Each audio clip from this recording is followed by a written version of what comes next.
And now, officially, good morning, ladies and gentlemen. Bonjour, mesdames et messieurs. It is truly a pleasure to see so many of you here today.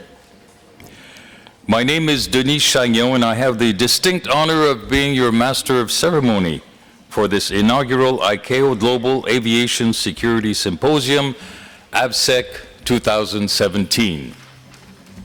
The theme of our symposium, AVSEC Culture Beyond the Standards, is a collaborative action call for the development and promotion of a security culture throughout each of our organizations.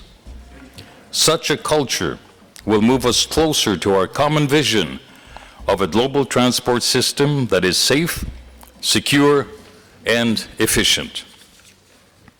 Some 75 speakers from all facets of the aviation and security committees have enthusiastically accepted our invitation to take part in this mind-expanding exercise. On your behalf, I would like to sincerely thank them for having taken the time to share their knowledge, their experience, and their insight. Their commitment to the success of this symposium is very much appreciated. I take this opportunity to also welcome representatives of the news media who will be covering this event. As a number of presenters will be speaking in their native language, simultaneous interpretation will be available during the symposium. Simply select the language of your choice on the controls in front of you or at your side. The service is available in the 6 official languages of ICAO. One other housekeeping item: we would be grateful if you would kindly turn off or place on silent mode your telephones and other electronic equipment that might distract from the proceedings. As you can see from the symposium program, we have a full and exciting agenda ahead of us. To set the stage for the deliberations, it is my great pleasure to invite to the lectern the Secretary General of ICAO, Dr. Fang.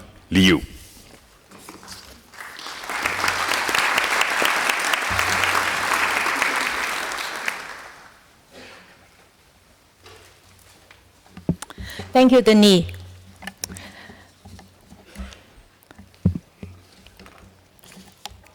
TSA Administrator, Mr. Pekoske, Ms. Angela, good day, ACI Director General, Mr. Henrik Hololei, DG of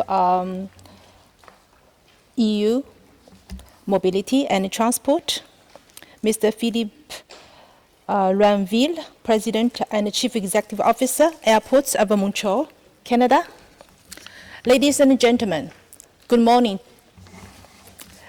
It's my great pleasure to welcome you to Montreal to this inaugural ICAO Aviation Security Symposium, hosted in collaboration with Airports Council International. We envisage this event becoming an essential annual meeting and are greatly encouraged at how many of you have joined us for this inaugural edition. The importance of the ICAO-ACI partnership on this event is underscored by our critical and shared priority to balance the regular demanded by effective security with just as important facilitation and convenience concerns of travelers and operators. We greatly appreciate ACI's participation in our deliberative bodies and expert groups, and in preparing for this event, it has become clearer than ever that this cooperation will be essential to our success with future initiatives. 2 initiatives which I would highlight today are United Nations Security Council Resolution 2309 and new ICAO Global Aviation Security Plan, GASIP, each of which seeks to reduce the likelihood that an act of unlawful interference will be committed against civil aviation. Resolution 2309 was unanimously adopted last September and spotlights terrorists' continued attraction to aviation targets. It emphasizes the global interconnectedness of our unique network and operations, the need for international cooperation to address air transport security challenges, and the importance of information sharing, and especially advanced passenger information to our future security approaches and goals.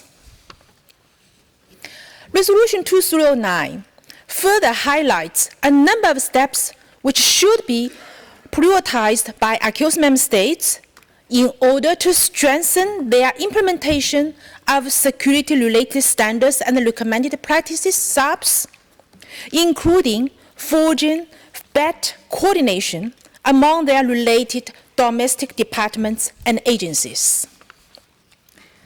I attended a special follow-up meeting this July on these topics held by ICAO and the United Nations Counterterrorism Committee, CTC, which focused appropriately on terrorist threats to civil aviation. Technical sessions were held just prior to it, and during this, the experts focused on some long-standing concerns, such as security culture, landside security, information sharing limitations, and border control management. More recent developments relating to cybersecurity and improvised explosive devices, IEDs, concealed within portable electronic devices, PEDs, were also reviewed. Throughout, ICAO's preeminent leadership in aviation security was emphasized by the representatives from the 15 states that compose the Counterterrorism Committee of the United Nations Security Council, and additional collaboration with United Nations organizations, including the Counterterrorism Executive Directorate and the United Nations Counterterrorism Center, were also discussed. The second initiative I mentioned, ICAO's new Global Aviation Security Plan, or GASIP, aligns with the objectives of Resolution 2309 and will serve as a key mechanism through which it will be implemented. The GASIP was developed with the assistance of a specialized task force which included member states and industry experts, many of whom you are hearing from over the coming days at this event. The Global Aviation Security Plan's formal review is now complete, and it will be presented for final approval by the Council during its next session this November. The GASIP comprises 5 priority outcomes, including enhanced risk awareness and response, the core development of effective security cultures and human capabilities needed to support them, improved technological resources and greater innovation, improved oversight and quality assurance, and lastly, increased cooperation and support. It is no coincidence that these priority outcomes for the GASIP are also the focus of this symposium. AVSEC 2017 provides us with an invaluable opportunity to vigorously explore these topics and to identify the actions needed to fulfill both the short and long-term objectives of the GASIP and the Resolution 2309. And it is also no coincidence that our entire aviation community, from regulators to airlines and airports to manufacturers, will have opportunity here to bring their perspectives to the solutions we resolve. The GASIP includes an implementation roadmap which identifies the key tasks and the responsible parties necessary to achieve progress. It also includes a general target aimed at encouraging states to improve upon their overall effective implementation of security provisions. Meeting this target will require attention to all sectors of civil aviation security, and not only the implementation of certain ICAO standards and the recommended practices SAPs.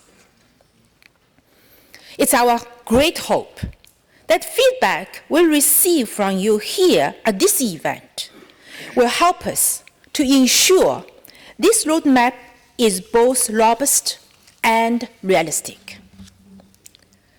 We must also acknowledge, of course, that aviation security remains a very dynamic context of emerging threat and risk, and that we still have important challenges ahead of us. One of these is a lack of political will to set out the changes in policy and approaches now required. Some states, for instance, still think that threats are other states' problems and will not occur locally.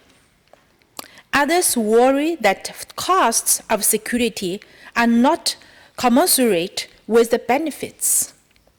Still, others are influenced by the perceived inconvenience on travelers.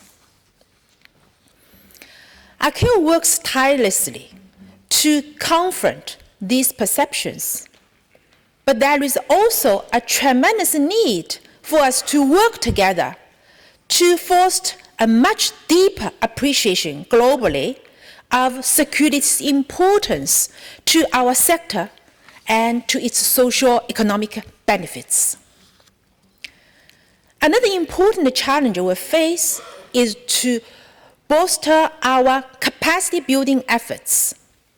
To meet GASIP targets, states will require assistance in strengthening their counter-terrorist posture and resolving local vulnerabilities, whether those pertain to equipment and technology or to training and mentoring. The GASIP established a mechanism which permits member states to request this assistance on a confidential basis, whether as the result of an ICAO security audit or through their own self-generated risk assessments. ICAO's role will be to analyze these requests, especially respective of the competencies we're aware of in other states, and then to recommend the partnerships and approaches to best resolve the identified gaps or weaknesses. A similar challenge which persists is the lack of a willingness to share key information.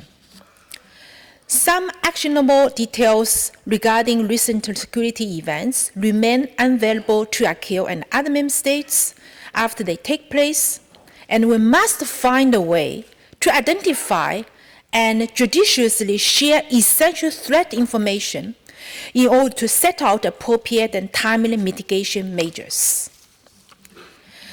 UN Resolution 2309 reinforces this point, and states acknowledge it. Through the GASIP, ICAO, states, and industry can jointly and effectively address it. In concluding now, ladies and gentlemen, I would re-emphasize for you that we must address terrorist threats to civil aviation by reinforcing strengthening and promoting ICAO's international framework of aviation security standards. The GASIP and its implementing roadmap will drive and coordinate our priorities in the years ahead, and the future symposium, modeled after this week's event, will sustain our suitable attention to them. But we must also acknowledge that neither the GASIP nor UN Resolution 2309 can bring about the needed changes without the endorsement and committed partnership of all air transport stakeholders, in addition to much high level of passion and innovation. Ultimately, we must work more and better together in order to establish a united front against unlawful interference to international civil aviation in fulfillment of UN Resolution 2309 and ICAO's Global Aviation Security Plan. This event represents an excellent step along that journey, and may I wish you all a very productive and engaging next 3 days here at ICAO. Thank you.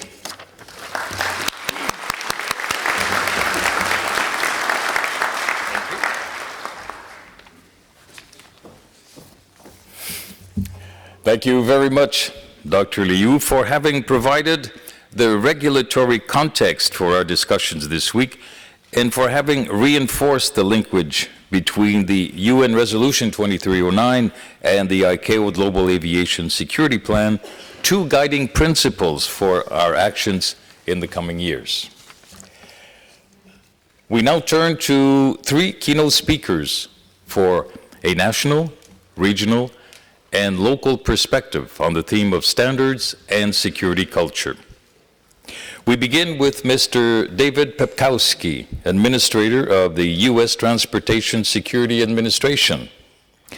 Mr. Pekoske is responsible for security operations at nearly 450 airports throughout the United States and shared security for highways, railroads, ports, mass transit systems, and pipelines. A primary goal of the TSA is to raise the security baseline for both aviation and surface transportation through close partnerships and alliances, as well as a robust homeland security network. Mr. Pekoske, we look forward to your remarks.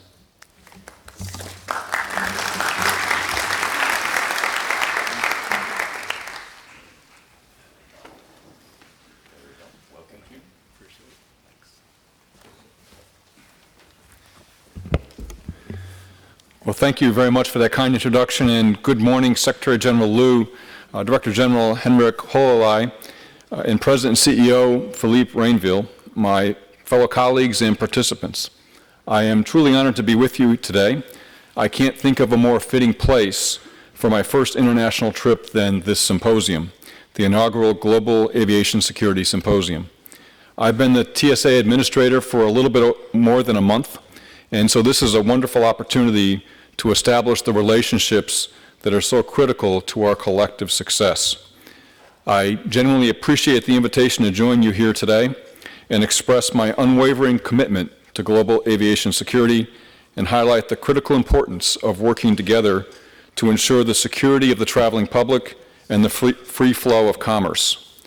So to our hosts, I'd like to thank you for allowing me to share my thoughts on the current risk picture of civil aviation and to outline the immediate actions we must take to address these challenges. The threat to civil aviation, including cargo, is persistent. It is dynamic and it is complex. It continues to evolve at a rate that challenges our efforts to effectively secure the global aviation security system with our current pace and approach to threat mitigation. At the same time, the world's reliance on the aviation network to facilitate the movement of people and goods continues its steady growth. As the global economy continues to be more and more reliant on aviation, keeping that system secure becomes more and more important. Having just marked the 16th anniversary of September 11th, 2001 yesterday, we don't need much imagination to see how high the stakes really are. It is not enough for us to evolve faster, we must act faster. The recent terrorist plot in Australia is a sobering reminder of what we have all known for some time. The threat is as real as ever, and tactical and strategic actions are urgently needed for us to effectively close the vulnerabilities in the system. I come here today with a call to action. We cannot afford to inch our way forward on security and hope to get lucky. We must not address tomorrow's threats with yesterday's security approach. Threats to aviation will continue to evolve rapidly. We must adapt and innovate faster. The consequences of failure, from complacency, from not working together, and from a lack of ingenuity, are unacceptable. We are only as strong as our weakest link, and it is up to us to collectively determine the strength of the global aviation network. No country should be left behind. The threat today does not recognize borders because terrorists know just how interdependent our transportation systems are. To harm one of us is to harm us all.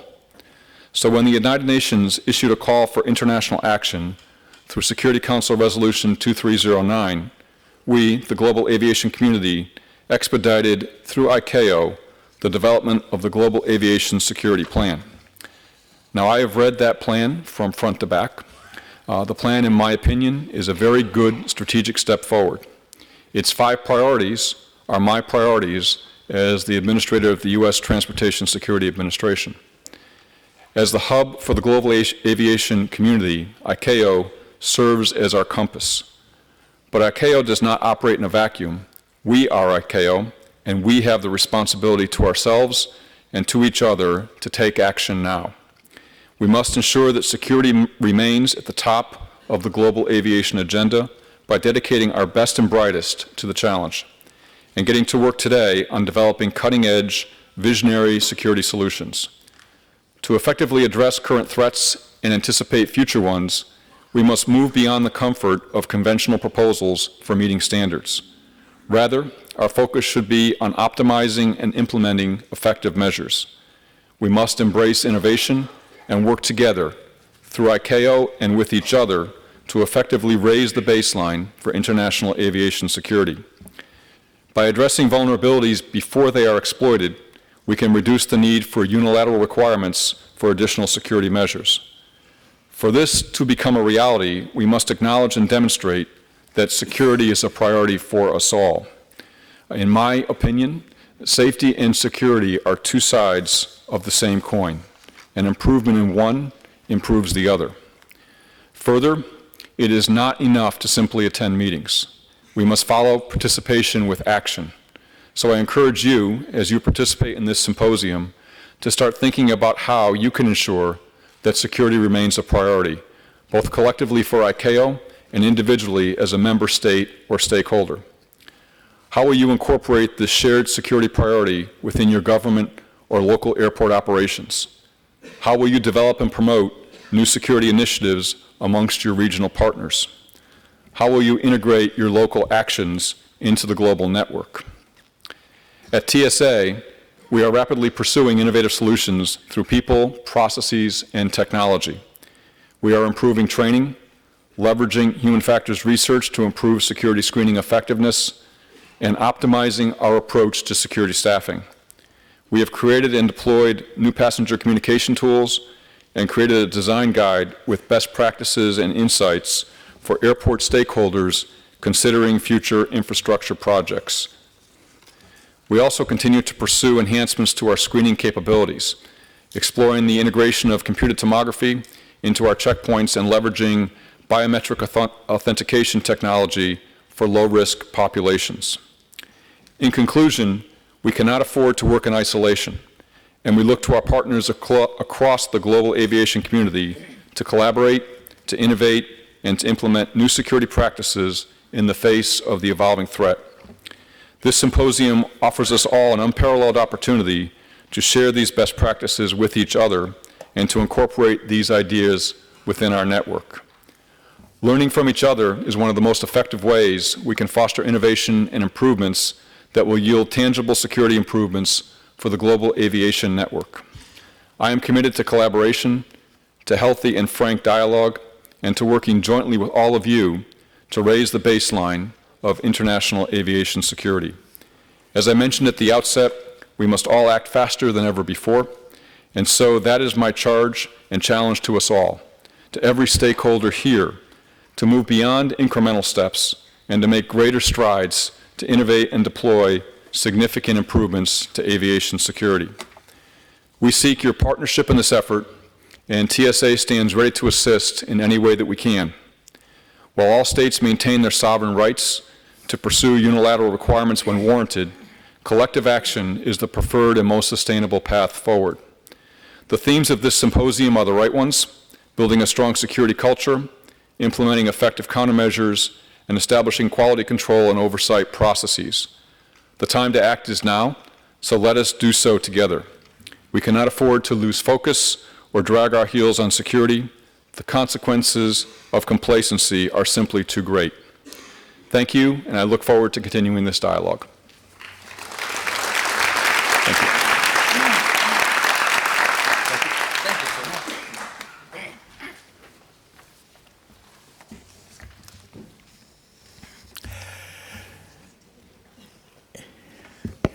Thank you so much, Mr. Pekoske, for this collective call to action, I guess we could call it. And thank you for making this symposium your first international visit. Again, thank you very much. Our next speaker hails from Europe. Mr. Henrik Hololei is Director General, Mobility and Transport at the European Commission. Its mandate is to develop and implement EU transport policy across all types of transport, ground, maritime, and air. And under his leadership, the Commission has already published proposals to reform the aviation and road sector, and negotiations for reform of the rail sector have recently come to a successful conclusion. Mr. Hololei, I invite you to the lectern.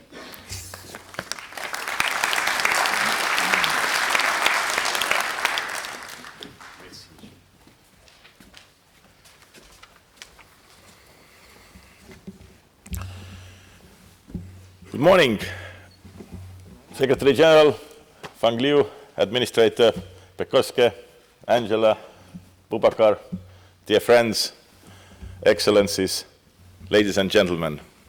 I would like to sincerely thank ICAO for inviting me here today as a speaker at the opening session of this symposium. It's a great honor, and I am humbled to be here again. There is no doubt that ICAO and the European Union share the same values and goals when it comes to the aviation security. And I'm very pleased to have the opportunity to express European views here today in front of all of you. Aviation security has certainly been at the forefront of attention, both by governments, the industry, and the media in the last years, and particularly this year. It was also reminded that just yesterday we had the 16th anniversary of the September 11 attacks. And we still remember these atrocities which were conducted. This is also something which is guiding us in our work. It's also proving that simple point that aviation security is a part and parcel of the sustainability of the aviation industry as a whole, and it should, and it actually is, treated as a matter of economic and political priority for everyone involved. And that is something very close to the heart of the traveling public. ICAO has done an incredible job in enhancing aviation safety around the world, and the No Country Left Behind initiative has been a true success. Today, it is fair to say that aviation safety and aviation security are the two sides of the same coin. And I'm not very original here because it was just said by Administrator Pekoske. It's good we are having the same narrative. We need to support the global raising of the bar, and we need to make sure together that when it comes to aviation security, also no country is left behind. Let's join forces under the ICAO framework. And let's make sure aviation continues to be at the forefront of all other transport modes. We look forward to working with all of you, international partners, stakeholders in this endeavor. And to this end, I would notably like to warmly welcome also the new TSA Administrator, David Pekoske, who is able to join us today at this symposium, and really great that it's your first international performance in your new capacity. Great to have you with us. The threats and challenges of aviation security are constantly evolving. There is no time for complacency, and we have to be constantly ahead of the curve, one step ahead of the adversary. We must do our utmost to tip the odds in our favor and stay focused, revising practices, procedures, and policies as required. We know too well that aviation continues to be one of the most preferred targets of terrorism, and we must do our utmost not to allow them to succeed. In keeping aviation secure, information sharing is essential, and it is very important to develop the appropriate and well-functioning channels for that purpose. I also firmly believe that security solutions should be risk-based, outcome-based, and facilitation-based. So what do I mean by that? First, risk-based means that need to develop security measures proportionate to the threat that focus on the probable, not to the possible. Second, outcome-based means that security measures actually achieve security objectives rather than just prescribing some kind of rigid procedures to comply with. We are not in the business of writing rules just to protect ourselves as policymakers. The outcome we want is the highest possible protection of the traveling public, our people. Finally, facilitation-based means that security measures should not disproportionately disrupt the day-to-day lives of passengers and businesses as far as possible. In relation to evolving risk, let me also emphasize three particular issues, and they are well reflected in the topics covered by this symposium. First, the threat of concealed explosive being carried by passengers. Second, the protection of landside areas at airports. And third, the cyber security threat. To start, let me focus on the concealed explosive in items carried by passengers, including the portable electronic devices, or as we know them, the PEDs. I want to stress at the outset that for us, safety and security go entirely together. We cannot afford a solution that may remove a security threat, but might add a safety risk. Safety and security are part of a wider equation, and the EU is fully committed to ensure both are equally considered. We are going through troubled times where the threat of improvised explosive devices is higher than ever. To counter this threat in the EU, as part of our risk-based approach, we are also carrying currently out risk assessment to establish the level of risk and the actors that may be needed to mitigate the threat. As I said, we should be constantly vigilant and test that our level of protection continues to be entirely fit for purpose. And Europe is certainly committed to this, to manage safety and security risk posed by the concealed explosives. At the same time, this threat of concealed explosive is of course global. We all have to work together to be effective, and it is for the reason that ICAO should and must play its central role.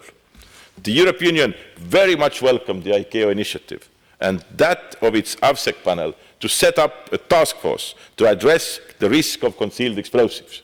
We look forward to receiving its recommendations, and I can assure you we will be working very closely together with ICAO to support its implementation. The second area is the issue of landside security. Again, in the recent years, we have had far too many incidents, unfortunately terrorist attacks, related to landside security. And as these recent events continue to demonstrate, this remains a key challenge and priority for us.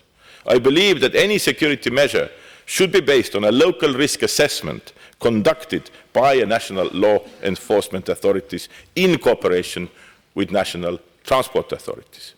This and the daily seamless communication and sharing of information between all relevant authorities at national level is essential if we want to achieve the best security outcome and avoid disproportionate negative impact on airport operations. For this reason, we are actively studying a way to develop a systematic approach to information sharing, collaboration, risk assessments, and mapping of security arrangements. We are also engaging with airports and other stakeholders to design workable solutions that could lead to better protection of landside areas. Thirdly, let me come to the cybersecurity. Aviation depends more and more on digital technologies, so the cybersecurity threat is immediate, increasing, and evolving. Our objective is a coordinated defense against cyber threats, building up cyber resilience and international cooperation. The challenges are daunting, the threat is real, developments are fast-paced, and cybersecurity issues often cut across many sectors and disciplines. Information sharing, again, is of paramount importance, and sometimes rules and regulations are no longer fit for purpose because this is an area which evolves so fast, and our procedures sometimes are not there in order to be able to catch up. The European Commission has put this topic at the top of its agenda. As part of our response, the European Aviation Safety Agency, EASA, has established the European Centre for Cyber Security in Aviation and kicked off the European Strategic Coordination Platform to better coordinate and implement the European strategy for cybersecurity in aviation together with industry stakeholders, our member states, and also ICAO. We are also more than happy to share our experiences with you. But we all must acknowledge the seriousness of this threat and also take the appropriate action where we can together. Cybersecurity is a global issue and we must here work hand in hand. We therefore need to develop a strong, consistent and coherent global strategy to address cybersecurity, and ICAO is again uniquely placed to tackle this. We must quickly implement the 39th ICAO Assembly Resolution on Cybersecurity in Civil Aviation and be mindful of one of its core messages, the need to break out of a silo approach. We also believe that the regulators' approach, top-down, and the industry-led efforts, bottom-up, are complementary initiatives, since both of them are needed and useful. ICAO's initiative to organize tabletop exercise on cybersecurity during this symposium is also something that is very much applauded. I wish to assure you that the European Commission stands ready to work closely with all of you to implement the Assembly resolution, including with capacity building. In this area, as in others, we must make sure we do not leave any country behind.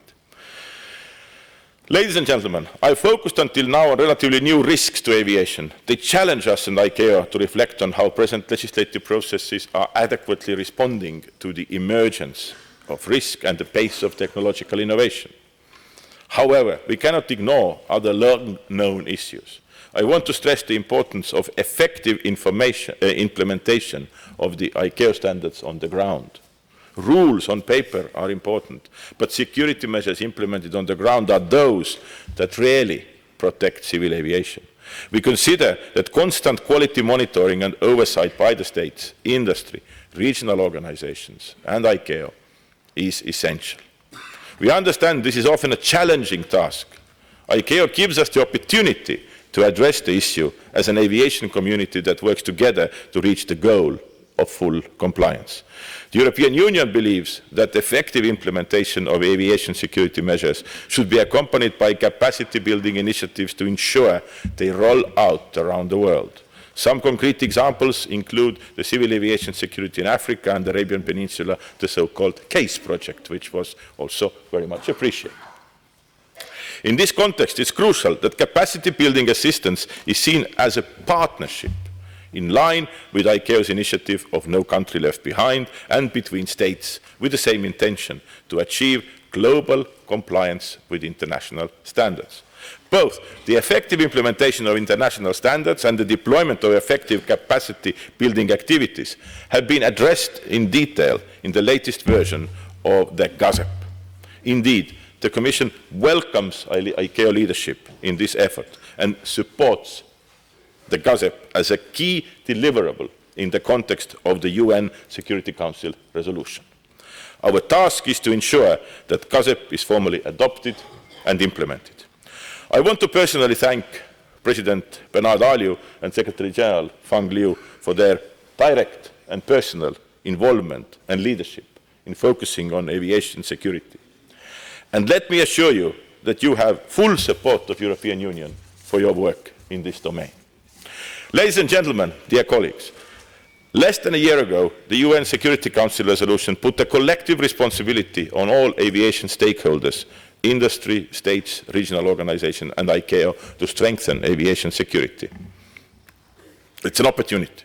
This resolution was supported by many countries and regions. It provides all of us with a strong mandate to be proactive and not just reactive when protecting civil aviation against terrorist attacks. The European Union has done its utmost to deliver on this new mandate. While we can be pleased with the current level of success, we can never be complacent. The terrorist threat to civil aviation is global, so nothing other than global response is satisfactory. ICAO is the right forum to tackle this challenge, and to do so effectively, ICAO should explore how to prioritize security even further. There is scope for determined and rigorous leadership to project this increased importance also through the use of internal resources and the possibility for some visible and important wins as we all work towards ensuring a successful implementation of the standards that we all agree on. It's for all of us to show the world that civil aviation is up to the task and that we can together deliver safe and secure air transport. In a spirit of cooperation, I wish you all to have a very fruitful discussion and successful symposium. Thank you very much for your attention.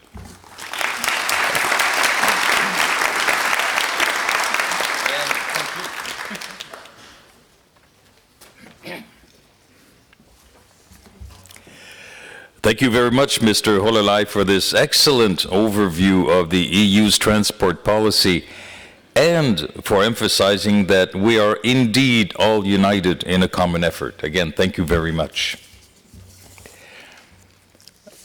Many of you in this hall are familiar with Montreal's Trudeau Airport and probably have observed the dramatic transformation of the facilities over the past decade, especially frequent flyers like yourselves. In January of this year, Mr. Philippe Rainville was appointed President and Chief Executive Officer of Aéroports de Montréal, the body that manages Trudeau Airport. He had joined the organization in 2008 and has been intimately linked to the modernization plan. We look forward to his views on dealing with security issues from a governance, operational and customer-oriented perspective. Monsieur Rainville, s'il vous plaît.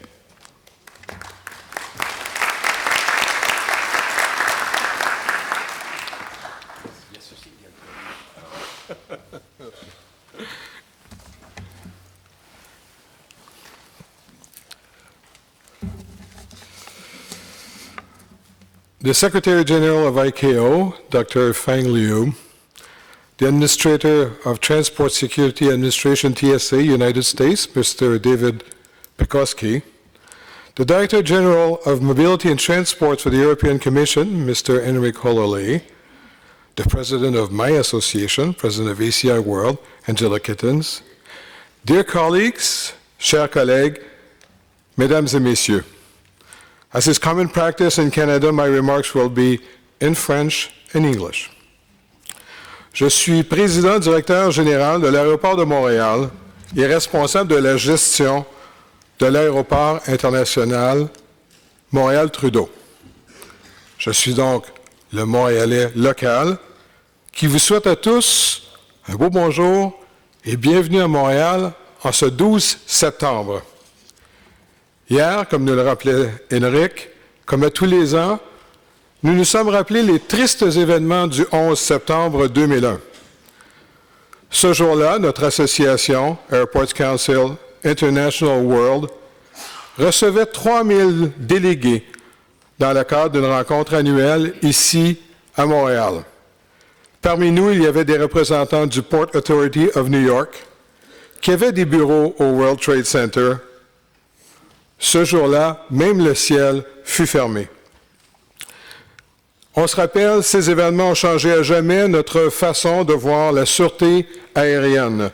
C'est d'ailleurs dans cette foulée qu'en 2002, le gouvernement canadien a créé une agence, l'administration canadienne de la sûreté des transports, ou l'ACTSA, ou CATSA, devenue l'autorité en matière de sûreté pour l'ensemble des aéroports canadiens. Ce matin, j'aborderai donc 3 sujets. Je ferai un bref survol du modèle de gouvernance des aéroports canadiens, qui en soi est assez original. Je traiterai ensuite de la sûreté ici, à Montréal-Trudeau, et finalement, le défi de l'application des mesures de sûreté dans un souci d'amélioration de l'expérience client. Tout d'abord, notre modèle de gouvernance des aéroports canadiens. Aéroports de Montréal, ADM, comme les autres aéroports canadiens, sont des autorités aéroportuaires créées il y a maintenant 25 ans. Ces autorités sont financièrement autonomes et ne reçoivent pas de fonds publics. Les surplus dégagés doivent être réinvestis dans le développement des aéroports. Ces revenus proviennent de 3 sources, essentiellement les frais aéronautiques, les activités commerciales, les frais d'amélioration aéroportuaire. Sachez que l'aéroport Montréal-Trudeau connaît depuis 10 ans une croissance moyenne de 5 % par année. Et il n'y a pas signe de ralentissement. On peut donc dire qu'après 25 ans, le modèle de gouvernance des aéroports canadiens a fait ses preuves. Let's now move on the issue of security here at Montreal Trudeau Airport. ADM works and acts closely with law enforcement agencies located at the airport. There are many of them, but each one is as important as the other, namely Transport Canada, CATSA, Canada Border Services Agency, CBSA, Royal Canadian Mounted Police, RCMP, City of Montreal, SPVM, Canadian Security Intelligence Service, CISIS, and our American colleagues, U.S. Customs and Border Protection, U.S. CBP. We have set up a monthly intelligence sharing committee with law enforcement agencies at the airport, as well as with the RCMP, our air marshals, the Sûreté du Québec, Homeland Security, and the New York Police.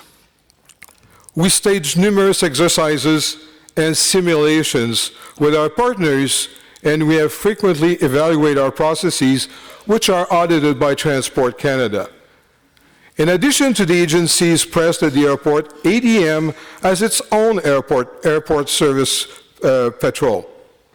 Its mission is to protect passengers, personnel, and facilities against any illegal and threatening civil aviation at the airport. Our airport patrol and fire services has more than 200 members in various specialized units, including a canine unit for detection of explosives. As you can see, significant human and technical resources are dedicated to ensuring security at Montreal Trudeau, and it's certainly the same in all Canadian airports. They operate with permanent and efficient coordination structures that foster constant collaboration. Comme troisième élément, je veux surtout partager avec vous l'autre volet essentiel de notre mandat qui doit cohabiter en tout temps avec la sûreté, c'est-à-dire l'expérience client. Comment offrir aux voyageurs une expérience agréable, voire mémorable, tout en leur assurant un minimum de sûreté? Chez ADM, l'expérience passager est au cœur de nos préoccupations et de notre stratégie de développement. C'est pourquoi nous avons misé sur la convivialité qui favorise une réduction du niveau d'anxiété des personnes, tout en offrant un environnement les plus attrayants. À titre d'exemple, profitant de la construction d'une nouvelle jetée internationale, nous avons aménagé des espaces évocateurs de la culture et de l'identité montréalaise, comprenant de nouveaux commerces à saveur locale, des aires de divertissement pour la famille, des vitrines d'œuvres d'art et d'histoire. Avec nos employés et partenaires, nous avons redoublé d'efforts de formation du personnel en misant sur la courtoisie, le respect, le contact chaleureux avec la clientèle. Autant de facteurs positifs qui ressortent dans nos sondages de satisfaction. L'expérience client est souvent un concept un peu abstrait quand on tente de l'associer aux mesures de sûreté et de sécurité, j'en conviens. Disons simplement qu'un effort conscient pour réduire le niveau d'anxiété des passagers et l'amélioration de la fluidité au poste de contrôle frontalier et de sûreté serait déjà un pas dans la bonne direction. Voici maintenant un exemple de collaboration avec l'Agence des services frontaliers du Canada qui a grandement porté fruit. Ensemble, nous avons mis en place une série de mesures qui, dans le respect de la mission de l'Agence, ont permis d'améliorer l'expérience client. À la fin de l'été dernier, nous avons accueilli nos passagers, disons-le, dans des conditions plutôt difficiles. En effet, à certaines occasions, les temps d'attente pouvaient atteindre près d'1 heure pour passer le contrôle frontalier, souvent après un long vol. Aéroports de Montréal et l'Agence des services frontaliers du Canada ne voulaient pas faire revivre cette situation aux voyageurs de Montréal-Trudeau. Il faut savoir que cette situation est principalement attribuable à la croissance exceptionnelle du nombre de passagers à Montréal-Trudeau. En effet, pour le secteur des arrivées internationales, nous vivons une augmentation depuis quelques années de passagers dépassant 10 % durant les périodes de pointe.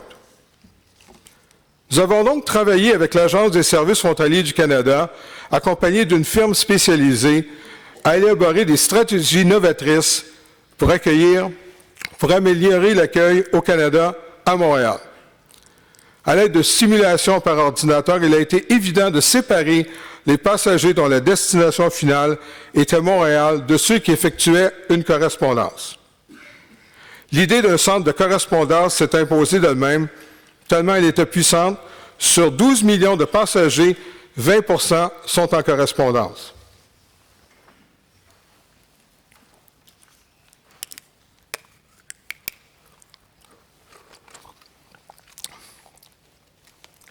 Merci. Nous avons réalisé la première phase du centre de correspondance. Les plans pour la deuxième phase sont déjà en cours. La technologie, évidemment, aussi été mise à contribution. L'une des grandes frustrations de nos clients provenait du fait qu'il a été difficile d'évaluer le temps pour se rendre à la ligne primaire. Les temps d'attente sont maintenant affichés pour mieux informer les passagers et leurs accompagnateurs en tout temps.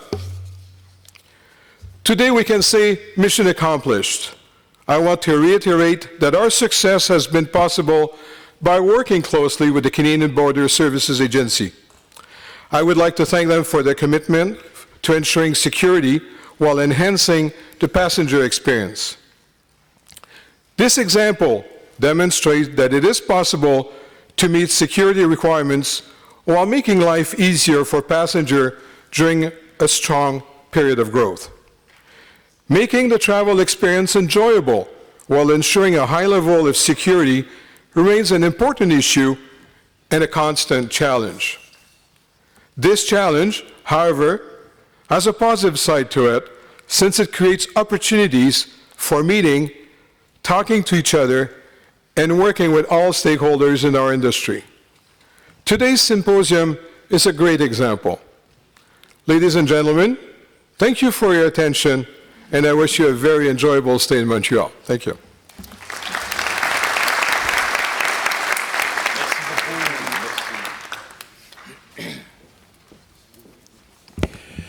Merci beaucoup, Monsieur Rainville, pour cette présentation, encore une fois, axée sur la collaboration et les opportunités qu'elle nous procure. Et merci beaucoup à toute l'équipe de Montréal-Trudeau d'avoir créé un environnement si convivial pour les milliers de conférenciers qui viennent à l'OACI à chaque année. Encore une fois, merci. Our final speaker in this opening session is Mr. Boubacar Djibo, Director of the Air Transport Bureau of ICAO. Mr. Djibo's responsibilities include the management of programs to achieve 3 of the strategic objectives of the organization, namely economic development of air transport, environmental protection, and of course security and facilitation. In his presentation, Mr. Djibo will outline the format and content of our symposium this week. Monsieur Djibo.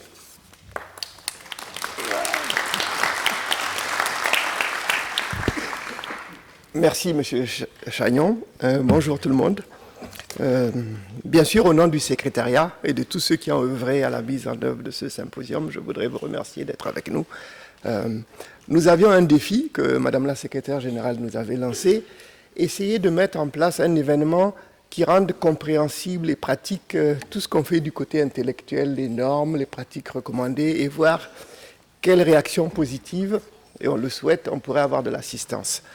Et donc aujourd'hui, nous sommes heureux de voir que nous pouvons relever ce défi avec vous, avec la participation bien sûr d'un des partenaires les plus importants en matière de sûreté aérienne, qui est les aéroports.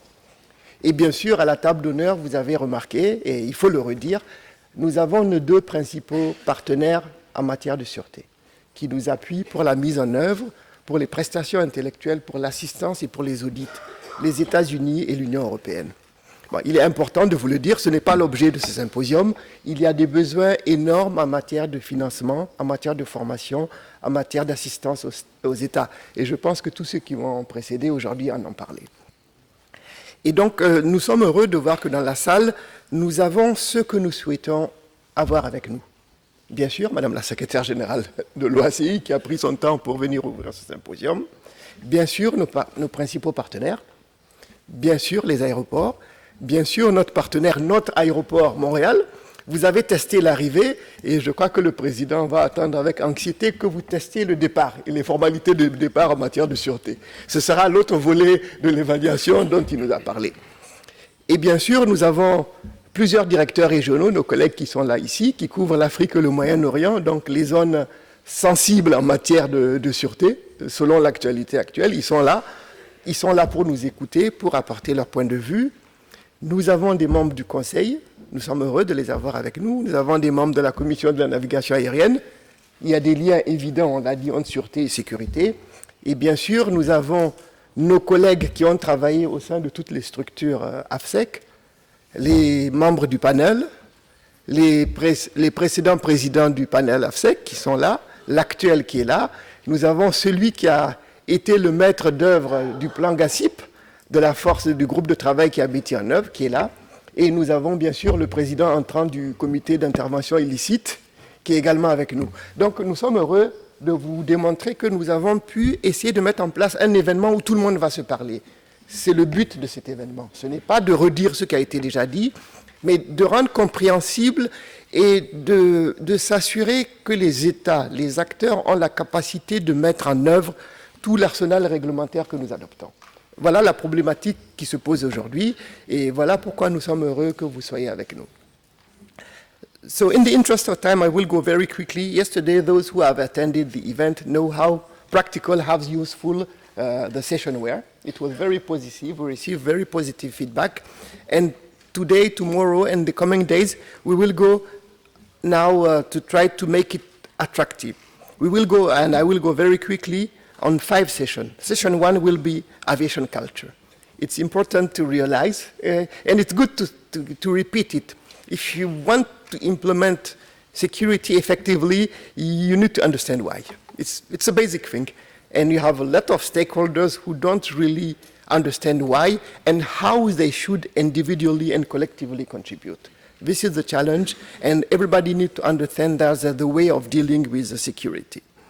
Session 2 will identify the intersection between vulnerability and threat and how it can work together.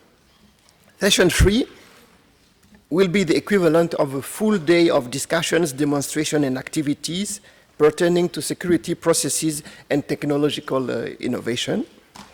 Section 4 will explore the implementation of effective quality control and oversight programs. And session 5 will highlight the importance of assisting each other to effectively implement the appropriate level of security across our operations. So this is very quickly setting the scene of what we will do. And the event will be under the responsibility of Sylvain Lefoyer, who is here sitting, the Deputy Director of Security and Facilitation. He will be the one leading you through the process and through the implementation. So really, we wish to thank you. We have a challenge. We need to make it effective. How do we ensure that everybody understands how security and facilitation should be implemented? So this is a challenge that we want to share with you, and we are quite sure that by the end, we will be able to have your feedback, your inputs, and be sure that our colleagues in charge of the GASIP who are here listening to us, those in charge in the region to implement the GASIP, will benefit, and it will help us to report back to SG and to Council, to UIC, to be sure that what we are implementing is the best possible. But of course, please don't forget, we still have issue of resources. Human resources, financial, not only for the Secretariat, but for the state, for the airport, for the communities. So it's a global challenge, not for today, but have it in mind. Thank you very much.